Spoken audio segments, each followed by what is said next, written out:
তো মুসা আলাইহিস সালাম বললেন, আল্লাহ আয়াগলিবুকান নাউম, আল্লাহ আপনার কি ঘুমে ধরে না? আল্লাহ বললেন, কোনো কথা বলা যাবে না, দুইটা গ্লাসের ভেতরে পানি নাও আর পানি ভর্তি গ্লাস নিয়ে তুর পাহাড়ের উপরে দাঁড়াও। সেদিন মুসা আলাইহিস সালাম দাঁড়ালেন, আল্লাহরে আবার জিজ্ঞেস করলেন, আল্লাহ আমি জিজ্ঞেস করলাম কি আর আপনি করতে বললেন কি? আল্লাহ বললেন, কথা বলো না, যা বলেছি তাই করো। মুসা আলাইহিস সালাম কিছু বলতে পারে না, পানি নিয়ে দাঁড়িয়ে রইলেন। মুসা আলাইহিস সালামকে আল্লাহ বললেন, তুমি দাঁড়িয়ে থাকো আর ঘুম রে, বললেন ঘুম তুই মুসারে ধর। ঘুম যে এবার সেদিন মুসা আলাইহিস সালামকে ধরেছে, উনি ঘুমের ধাক্কায় আর থাকতে পারেন না, একবার ডানে যায় আরেকবার বায়ে যায়। ঘুমের ধাক্কায় হঠাৎ করে কাত হয়ে পড়ে যায় আর গ্লাসগুলো মাটিতে পড়ে খান খান হয়ে ভেঙে যায়। আল্লাহ দেখে বললেন, মুসা বেশি কিছু হেফাজতের তো দায়িত্ব দেই নাই, শুধু দুইটা গ্লাস হেফাজতের দায়িত্ব দিয়েছে, ঘুমের কারণে এগুলোর হেফাজত করতে পারো নাই, ভেঙে খান খান হয়ে গিয়েছে। আমি যদি তোমাদের মতো ঘুমিয়ে যেতাম তাহলে পৃথিবীর সাথে সূর্য লেগে, সূর্যের সাথে চন্দ্র লেগে গোটা মহাবিশ্বটা এভাবে গ্লাসের টুকরার মতো খান খান হয়ে যেত রে মুসা।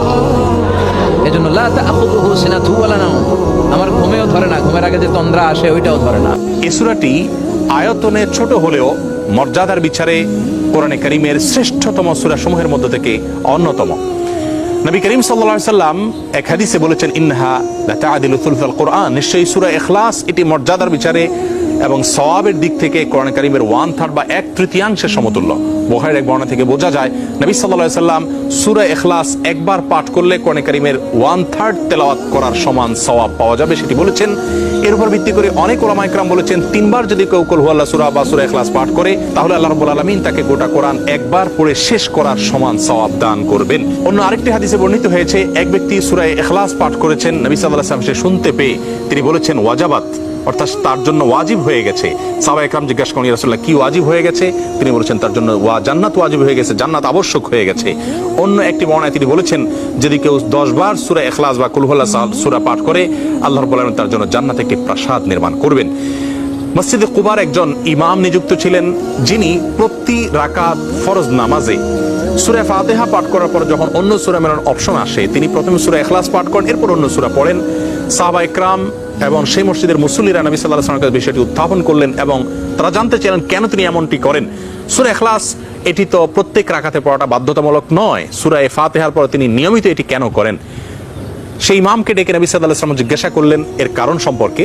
তখন তিনি বলেন, ইয়া রাসূলুল্লাহ আমি সূরাটাকে কিন্তু বিশ্বনবী বলেছেন, কেউ যদি বিপদের প্রথম ধাক্কায় পড়ে ইন্না লিল্লাহি ওয়া ইন্না ইলাইহি রাজিউন, আল্লাহুম্মা আজুরনি ফি মুসিবাতি ওয়া আখলুফ লি খায়রাম মিনহা, তাহলে এই বিপদে যে সে যা হারালো তার চেয়ে শ্রেষ্ঠ কিছু দিয়ে আল্লাহ তার বদল দিয়ে দিবে।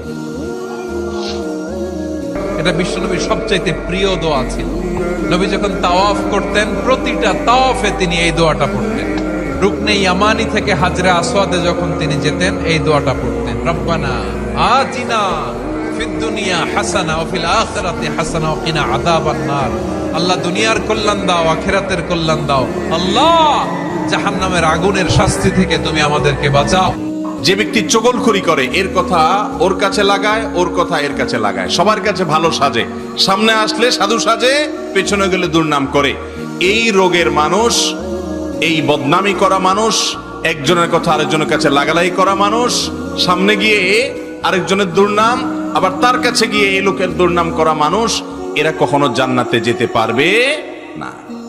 আপনি যদি জান্নাতি হতে হয়, মুত্তাকি হতে হয়, আপনি যদি আপনার আখলাকটাকে উন্নত করতে পারেন, যেই উন্নত আখলাক মিজানের পাল্লায় সবচেয়ে ভারী হবে। নবী করিম সাল্লাল্লাহু আলাইহি সাল্লাম বলেছেন, কোন আমল বান্দার উত্তম চরিত্রের মতো ওয়েটফুল হবে না কিয়ামতের ময়দানে।